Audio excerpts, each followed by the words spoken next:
Hi every one. நம்ம இன்னைக்கு பார்க்க போகிற டாபிக் வந்து ரொம்ப ஒரு முக்கியமான ஒரு கொஷின். என்ன அப்படின்னா காம்பவுண்ட் மைக்ரோஸ்கோப். நம்ம ப்ரீவியஸ் வீடியோவில் பார்த்துருப்போம் சிம்பிள் மைக்ரோஸ்கோப் அப்படின்னா என்னன்னு சொல்லிட்டு ரொம்ப டீட்டெயிலாக பார்த்துருப்போம். அப்போ இந்த காம்பவுண்ட் மைக்ரோஸ்கோப்பும் இந்த சிம்பிள் மைக்ரோஸ்கோப்புக்கு என்ன டிஃப்ரென்ஸ்? சிம்பிள் மைக்ரோஸ்கோப்பை நம்ம பூத கண்ணாடி அப்படின்னு சொல்லுவோம். நம்ம ரொம்ப ரொம்ப ரொம்ப சின்னதாக இருக்கிற ஆப்ஜெக்டை வி கேன் நாட் மேக்னிஃபை, ரொம்ப பெருசாக காமிக்க முடியாது. அந்த வேலையை இந்த காம்பவுண்ட் மைக்ரோஸ்கோப் பண்ணோம். என்ன பண்ணோம்? ஒரு ஆப்ஜெக்ட் வந்து எனக்கு ரொம்ப சின்னதாக இருந்தது, ரொம்ப ரொம்ப ரொம்ப சின்னதாக இருந்தது அப்படின்னா அந்த ஆப்ஜெக்டை எனக்கு ரொம்ப பெருசாக மேக்னிஃபை பண்ணி காமிக்கும். அப்போ இந்த மேக்னிஃபிகேஷன் அப்படின்னாவே நமக்கு தெரியும், கண்டிப்பாக நம்ம கான்வெக்ஸ் லென்ஸை தான் நம்ம யூஸ் பண்ணுவோம் இல்லையா? சப்போ இது எவ்வளோ பெருசு சார் காமிக்கும்? அவ்வளோ பெருசாக காமிக்குமா? ஆமாம். ஒரு ஆப்ஜெக்ட் இருக்கும்போது இந்த ஆப்ஜெக்டை வச்சுப்போம், ரைட்? ஸோ இந்த ஆப்ஜெக்டை நான் இந்த காம்பவுண்ட் மைக்ரோஸ்கோப்பில் ஜூம் பண்ணி பார்த்தேன் அப்படின்னா, இல்லை நார்மலாக பார்த்தேன் அப்படின்னாவே எனக்கு 500லேருந்து 800 தடவை 500 to 800 டைம்ஸ் இந்த ஆப்ஜெக்டை எனக்கு பெருசாக காமிக்கும். அப்போ இந்த ஆப்ஜெக்டை 500லேருந்து 800 முறை வந்து எனக்கு பெருசாக இருந்தால் எவ்வளோ பெருசாக இருக்கும் பாருங்கள். ஸோ அப்போது இதனுடைய இப்போது ரொம்ப சிம்பிளாக சொன்னோம், இது ஒரு சின்ன பீஸ்ன்னு வச்சுப்போம், ரைட்டா? ஸோ இந்த சைஸில் இருக்கிற ஒரு ஆப்ஜெக்டையே இந்த காம்பவுண்ட் மைக்ரோஸ்கோப்பில் நம்ம பார்த்தோம் அப்படின்னா இதுவே 500லேருந்து 800 முறை பெருசாக இருந்ததுன்னா பயங்கர பெருசாக இருக்கும் இல்லையா? ஸோ அந்த வேலையை இந்த காம்பவுண்ட் மைக்ரோஸ்கோப் எப்படி பண்ணுது? நம்ம சில டைம் நமக்கு ரொம்ப காண்டாக இருக்கும். என்ன அப்படின்னா, நம்ம கம்ப்யூட்டர் சயின்ஸ் குரூப்பாக இருந்தோம் அப்படின்னா பயாலஜி குரூப் பசங்களை பார்த்து ரொம்ப பொறாமப்படுவோம், இந்த மைக்ரோஸ்கோப் நம்மளால் பார்க்க முடியலையே அப்படின்னு சம்டைம்ஸ். பட் இந்த மைக்ரோஸ்கோப், இந்த காம்பவுண்ட் மைக்ரோஸ்கோப் எப்படி ஒர்க் ஆகுது அப்படின்னா ரொம்ப சிம்பிளான ஒரு விஷயந்தான். நம்ம சிம்பிள் மைக்ரோஸ்கோப்பில் பார்த்த அதே மாதிரி ஒரு கான்செப்டை தான் இந்த இடத்துல நான் ஒரு 2 லென்ஸை யூஸ் பண்ணுவேன். 2 லென்ஸுமே எனக்கு கான்வெக்ஸ். ஸோ ஃபஸ்ட்டு லென்ஸு வந்து இந்த மாதிரின்னு வச்சுப்போம், ரைட்டா? ஸோ இந்த மாதிரி ஒரு கான்வெக்ஸ் லென்ஸு, ரைட்? ஸோ இந்த இடத்துல நான் ஒரு ஆப்ஜெக்டை ப்ளேஸ் பண்ணுறேன். ஸோ நமக்கு தெரியும் இதனுடைய மிடில் போகிற பாயிண்ட் வந்து நம்ம பிரின்சிபல் ஆக்சிஸ் அப்படின்னு சொல்லுவோம் இல்லையா? Principal axis. இந்த காம்பவுண்ட் மைக்ரோஸ்கோப் பார்த்திங்க அப்படின்னா எனக்கு 2 லென்ஸை யூஸ் பண்ணுவாங்க. ஒன்று வந்து ரொம்ப ரொம்ப சின்னதாக இருக்கிற ஃபோக்கல் லென்த்து உள்ள ஒரு லென்ஸு, இன்னொன்று வந்து அதை விட கொஞ்சம் பெருசாக ஃபோக்கல் லென்த்து உள்ள ஒரு லென்ஸு. ஸோ அப்போது இது சின்ன ஃபோக்கல் லென்த்து உள்ள லென்ஸு. ஸோ அதை ரெஃபர் பண்ணுறது, அதாவது உங்களுக்கு புரியணும் அப்படின்னா இந்த லென்ஸை நான் சின்னதாக வரைஞ்சிருக்கேன். ஸோ இதை நம்ம என்ன சொல்கிறோம்? Objective lens. ஏன் இதை நம்ம ஆப்ஜெக்டிவ் லென்ஸ் அப்படின்னு சொல்கிறோம் அப்படின்னா இந்த இடத்துல தான், விச் மீன்ஸ் இந்த லென்ஸுக்கு முன்னாடி தான் நான் ஆப்ஜெக்டை ப்ளேஸ் பண்ணுவேன், சரியா? அது இருக்கட்டும், ஆப்ஜெக்டை நான் ப்ளேஸ் பண்ணுவேன். ஸோ அதனால தான் இதை நான் ஆப்ஜெக்டிவ் லென்ஸ் அப்படின்னு சொல்கிறேன். அதாவது மைக்ரோஸ்கோப் நம்ம இப்படி பார்ப்போம் இல்லையா? ஸோ இப்போ கீழே இருக்கும் இல்லையா, அதுதான் இது ஆப்ஜெக்டிவ் லென்ஸு. இதுக்கு பக்கத்தில் தான் நம்ம ஆப்ஜெக்டை ப்ளேஸ் பண்ணுவோம். ஸோ நான் என்ன பண்ணிட்டேன்? ஆப்ஜெக்டை ப்ளேஸ் பண்ணிட்டேன்னு வச்சு இப்போ கன்சிடர் திஸ் ஒன், இது எனக்கு ஆப்ஜெக்ட். ஸோ அப்போது நமக்கு தெரிஞ்ச சேம் பிரின்சிபல் தான், சேம் இமேஜ் ஃபார்மேஷன் தான். எனக்கு ஃபஸ்ட்டு பேரலில் ஒன்று போகுதுன்னு வச்சுப்போம், இன்னொன்று வந்து இந்த பாயிண்ட். ஸோ இது நம்ம ஓ அப்படின்னு சொல்லுவோம், போல் இல்லையா? ஸோ அப்போது இந்த இடத்துல எனக்கு கிராஸ் ஆகுது, இந்த இடத்துல எனக்கு எந்த ஒரு டிவியேஷனுமே இருக்காது, நமக்கு தெரியும் இல்லையா? அப்போ எனக்கு இந்த பிரின்சிபல் ஆக்சஸ்க்கு எனக்கு பேரலாக போகிறது, எனக்கு இந்த இடத்துல ரிஃப்ராக்ஷன் நடக்கும். ஏன்னா because it is changing the medium. இங்கே ஒரு மீடியம், இங்கே ஒரு மீடியம். ஸோ அப்போ எனக்கு என்ன ஆகும்? எனக்கு இப்படி ஒரு இடத்துல படும் இல்லையா? அப்போது எனக்கு இந்த இடம், இது கிராஸ் ஆகிற இடம் நமக்கு தெரியும் ஃபோக்கஸ் அப்படின்னு இல்லையா? அப்போ இது என்ன? ஆப்ஜெக்ட் டிஸ்டன்ஸ் தானே. அப்போ இந்த ஆப்ஜெக்ட் டிஸ்டன்ஸை நான் யூ அப்படின்னு சொல்கிறேன். அதே மாதிரி இந்த மிடில் இருந்து இந்த இடம் என்னது? ஃபோக்கஸ் தான் இல்லையா? இதை நான் F0 அப்படின்னு சொல்லிட்டேன், ஆப்ஜெக்ட்னு வச்சுப்போம். ஸோ ஆப்ஜெக்ட் லென்ஸினுடைய ஃபோக்கல் பாயிண்ட் F0. அப்போது எனக்கு இங்கே இருக்கிற ஆப்ஜெக்ட் இதை நான் என்ன சொல்கிறேன்? இது பின்னு சொல்கிறேன், இந்த ஹெட்டை ஏன்னு சொல்கிறேன். அப்போ ஏபி அப்படின்ற ஒரு ஆப்ஜெக்டை நான் இந்த லென்ஸில் ஃபால் பண்ணேன் அப்படின்னா எனக்கு இந்த இடத்துல எனக்கு எப்படி இருக்கும்? ரியல் இமேஜ், ஆனால் இன்வெர்ட்டட். அப்போ எனக்கு எப்படி இருக்கும்? இமேஜ் வந்து இப்படி தலைகீழ கிடைக்கும். அப்போ இதை நம்ம பி சொல்லிட்டோம். எனக்கு இமேஜ் கிடைக்கிறத நான் பி டேஷ்னு சொல்கிறேன், ஏ டேஷ்னு சொல்கிறேன், ரைட்டா? ஸோ அப்போ ஆப்ஜெக்ட்டுக்கு இருக்குது, நான் லென்ஸில் ப்ளேஸ் பண்ணுறேன், எனக்கு ரிஃப்ராக்ஷன் நடந்தாச்சு, எனக்கு இமேஜ் இந்த இடத்துல ஃபார்ம் ஆகிடுச்சு. இதுதான் எனக்கு இமேஜ். ஸோ இந்த இமேஜ் எப்படி இருக்கும்? எனக்கு ரியலான ஒரு இமேஜ், ஆனால் இன்வெர்டட், ரைட்டா? அப்போது இந்த இடத்துல நான் என்ன பண்ண போகிறேன்? நான் முன்னவே சொல்லியிருப்பேன். என்ன சொல்ல? நான் 2 லென்ஸை யூஸ் பண்ணியிருப்பேன். அப்போ 2வது லென்ஸை நம்ம எங்கே யூஸ் பண்ணுறோம்? இந்த இடத்துல. அப்போது அந்த லென்ஸ் எப்படி இருக்கும்? எனக்கு ரொம்ப பெரிய ஒரு லென்ஸ். அப்போ அந்த பெரிய லென்ஸ், அப்போ இங்கே நம்ம என்ன பண்ண போகிறோம்? ரொம்ப ரொம்ப சிம்பிளான ஒரு விஷயம், நீங்கள் கஷ்டப்பட அவசியமே இல்லை.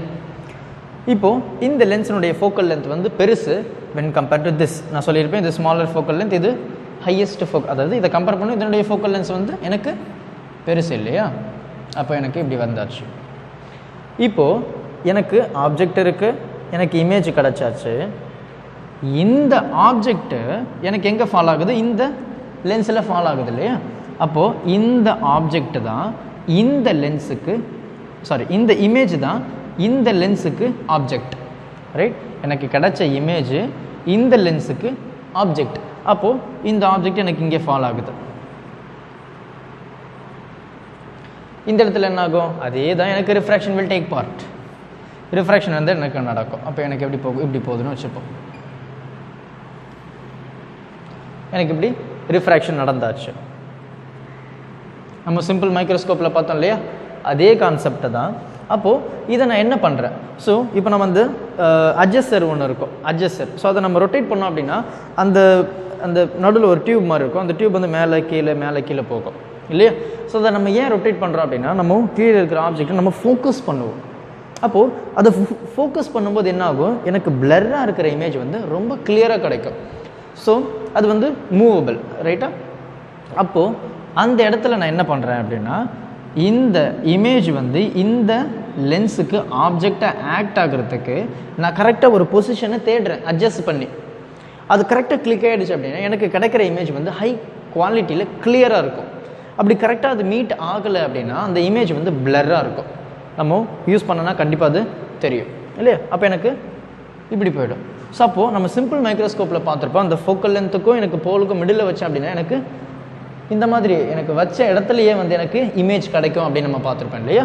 அப்போது இந்த இடத்துல எனக்கு நம்ம இருக்கும் ஐ பீஸ். அப்போது ஒரு பர்சன் வந்து இந்த லென்ஸ் வழியாக தான் அந்த ஆப்ஜெக்டை பார்க்குறாரு. அப்போ இதை நம்ம என்ன சொல்லலாம்? ஐ லென்ஸ் அப்படின்னு சொல்கிறேன். ஆப்ஜெக்ட் ஐ லென்ஸ். ஸோ அப்போது எனக்கு இது இங்கே எனக்கு இப்படி வரும், ஒரு பாயிண்டில் எனக்கு மீட் ஆயாச்சு இல்லையா? இப்படி வரும், ரைட்? ஸோ அப்போ இது எனக்கு ஒரு பாயிண்டில் மீட் ஆகும். அதுதான் எனக்கு இந்த இமேஜினுடைய height.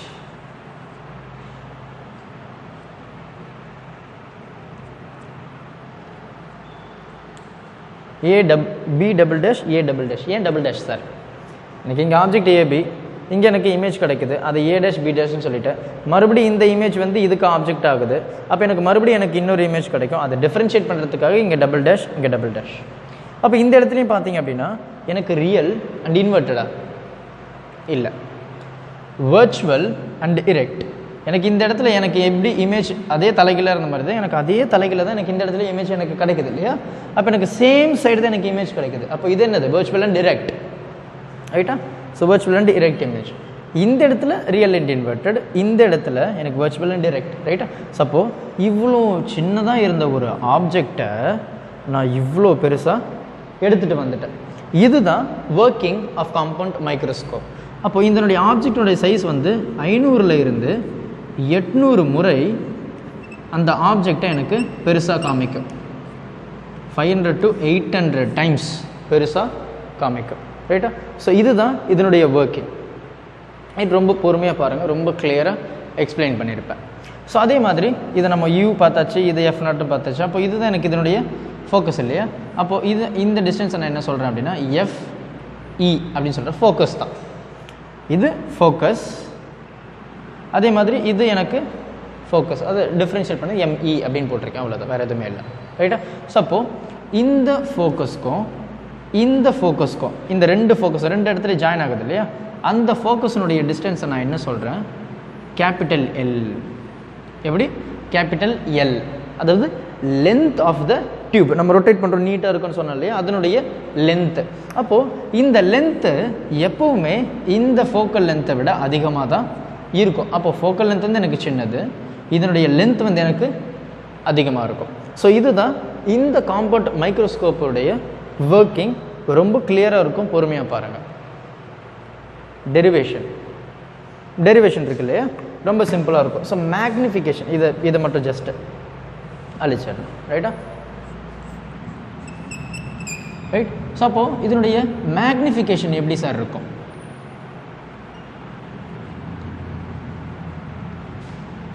Magnification, right. So magnification வந்து ரொம்ப சிம்பிளான ஒரு விஷயம்தான், ரொம்ப அழகான ஒரு விஷயமும் கூட. ரொம்ப சிம்பிளாக சொல்லியிருப்பாங்க. என்ன சொல்லியிருப்பாங்க? நமக்கு தெரிஞ்ச ஒரு ஃபார்முலா. மேக்னிஃபிகேஷன் அப்படின்னா என்ன? M equal to H dash by H, இமேஜினுடைய டிஸ்டன்ஸ் பை ஆப்ஜெக்டினுடைய டிஸ்டன்ஸ் இல்லையா? அப்போது நான் இந்த ஃபஸ்ட்டு கேஸை நான் கன்சிடர் பண்ணுறேன். ரைட்டா? ஸோ இப்போ H dash by H. So இதுதான் எனக்கு ஹெச் டேஷு, இது எனக்கு ஹெச். ஸோ ஃபஸ்ட்டு கேஸு இந்த ஆப்ஜெக்டிவ் லென்ஸில் எனக்கு கிடைக்கிது இல்லையா, அதனுடைய மேக்னிஃபிகேஷன். அப்போது இந்த இடத்துல என்ன சொல்கிறேன்? ஓ அப்படின்னு சொல்கிறேன், ஆப்ஜெக்டுடைய மேக்னிஃபிகேஷன் அப்படின்றதுக்காக. ஸோ அப்போ H dash by H. So இந்த இடத்துல நம்ம ஒரு புதுசாக ஒரு டேர்மை இன்ட்ரடியூஸ் பண்ணுவோம். ரொம்ப சிம்பிளான ஒரு டேர்ம் தான், ரைட். ஸோ இந்த ஆங்கிள், அதே மாதிரி இந்த ஆங்கிளை நான் பீட்டான்னு சொல்லிவிட்டு அந்த ரெண்டு ஆங்கிளும் சேம் சொல்கிறேன். அப்போது tan beta which is equal to என்னது? அப்போது நீங்கள் இந்த ஆங்கிள் எடுத்தீங்கன்னா, ரைட், இந்த tan என்ன? Opposite by adjacent. அப்போ எனக்கு இதுதான் ஆப்போசிட், இதனுடைய லென்த் என்ன? இதுதான் நம்ம மாற்றோம் இல்லையா, சென்டர் பாயிண்ட்டு. அப்போது இந்த லென்த் என்ன? எனக்கு இதுதான் இதனுடைய லென்த், சேம் தான் இல்லையா? அப்போ இது என்ன? ஹெச் டேஷ், இந்த ஆங்கிளுக்கு ஆப்போசிட் ஹெச், அட்ஜசன்ட் இது, இதனுடைய லென்த் என்ன? F naught. அப்போது ஹெச் பை எஃப் நாட். அதே மாதிரி எனக்கு இங்கே ப்ரொடியூஸ் ஆகிற ஆங்கிளும் இங்கே ப்ரொடியூஸ் ஆகிற ஆங்கிளும் சேம். அப்போ இதையும் நான் tan பீட்டான்னு எடுத்தேன்னா இதனுடைய ஆப்போசிட்டு ஹெச் டேஷ், இதனுடைய அட்ஜசன்ட் இது. அப்போ இதனுடைய லென்த் என்ன? எல் இல்லையா? அப்போ H dash by L which is equal to H dash by L. இப்போ நமக்கு என்ன வேணும் அப்படின்னா ஹெச். ஸோ அப்போது என்ன பண்ண போகிறேன்? இதை இங்கே எடுத்துகிட்டு வந்தாச்சு, இதை இங்கே எடுத்துகிட்டு வந்தாச்சு. அப்போ இந்த டேர்ம் எனக்கு எப்படி மாறும் பாருங்கள்? L by F naught which is equal to H dash by H. So அப்போ இதை நான் என்னன்னு சொல்லிவிட்டேன்? இதுன்னு சொல்லிட்டேன், ரைட்டா? So M naught. அப்போது எம் நாட் என்ன சொல்லுது? H dash by H. அப்போ நான் இங்கே என்ன சொல்லிட்டேன்? L by F naught which is equal to H dash by H. அப்போது ஹெச் டேஷ் பை ஹெச் அப்படின்னா நம்ம எல் பை எஃப் நாட் அப்படின்னு சொல்லலாம் இல்லையா? அப்போது M naught which is equal to L by F naught, அதாவது ஆப்ஜெக்ட் அதனுடைய focal length. சரி, புரியுதா? இதில் எதனா டவுட் இருக்கா? இல்லை. அதுக்கப்புறம் ஸோ என்ன பண்ண போகிறோம்? ரொம்ப சிம்பிள். சப்போஸ் எனக்கு கிடைக்கிற இமேஜ் நியர் பாயிண்டில் இருந்தது, நியர் பாயிண்ட் ஃபோக்கஸிங் சொல்லிட்டு நம்ம சிம்பிள் மைக்ரோஸ்கோப்பில் பார்த்துருப்போம். அதனுடைய டேர்ம் நான் இங்கே எழுதிக்கிறேன். ஸோ அதனுடைய மேக்னிஃபிகேஷன் நம்ம ரொம்ப கிளியராக பார்த்துருப்போம். என்ன பார்த்துருப்போம்? M which is equal to 1 + d by f அப்படின்னு பார்த்துருப்போம், ரைட்டா?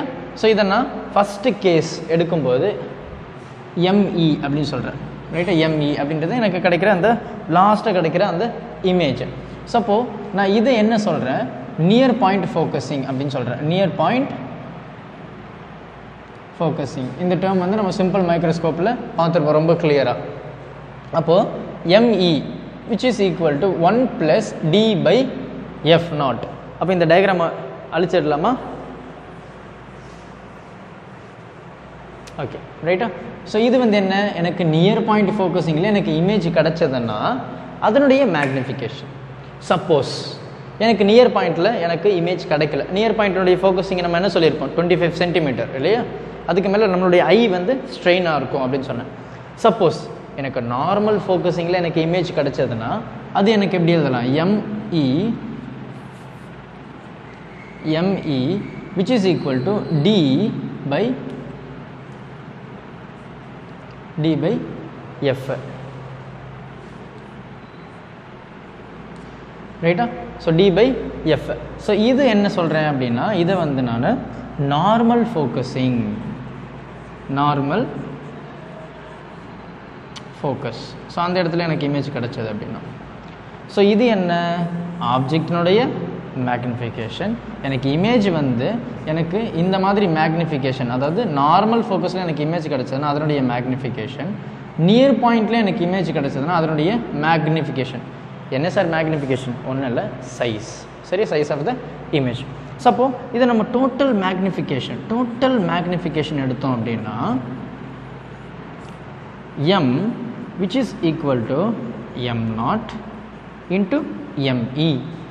ஸோ M0 என்ன? L by F0. ME என்ன? சப்போஸ் எனக்கு நியர் பாயிண்ட் அப்படின்னா அதை நம்ம எழுதலாம் 1 + D by F. சப்போஸ் எனக்கு நியர் பாயிண்டில் எனக்கு இமேஜ் கிடைக்கல, எனக்கு நார்மல் ஃபோக்கஸில் தான் எனக்கு இமேஜ் கிடைக்குது, அப்போ அதனுடைய மேக்னிஃபிகேஷன் அதே டோட்டல் தான். M0 equal to M0 ME. அப்போ M0 என்ன? அதே தான், L by F0. ME என்ன? இதுதான் எனக்கு மேக்னிஃபிகேஷன் நார்மல் ஃபோக்கஸிங்கில், அப்போ D by F. சரியா? ஸோ இதுதான் மேக்னிஃபிகேஷன்ஸ் ஆஃப் காம்பவுண்ட் மைக்ரோஸ்கோப். உங்களுடைய ஃப்ரெண்ட்ஸ் பயாலஜி குரூப்பில் இருந்தாங்க அப்படின்னா கொஞ்சம் கெத்தாக அப்படியே காலரை தூக்கி கெத்தாக சொல்லுங்கள், காம்பவுண்ட் மைக்ரோஸ்கோப் நீ படிக்கிறியே, ஜூம் பண்ணி பார்க்குறியே, பிளட்லாம் red blood cell, white blood cell எல்லாமே பார்த்துருப்பேன், அது எப்படி ஒர்க் ஆகுதுன்னு தெரியுமா அப்படின்னு சொல்லிட்டு ஒரு கேள்வி கேளுங்க. அவன் தெரியாதுன்னு சொல்லுவான்.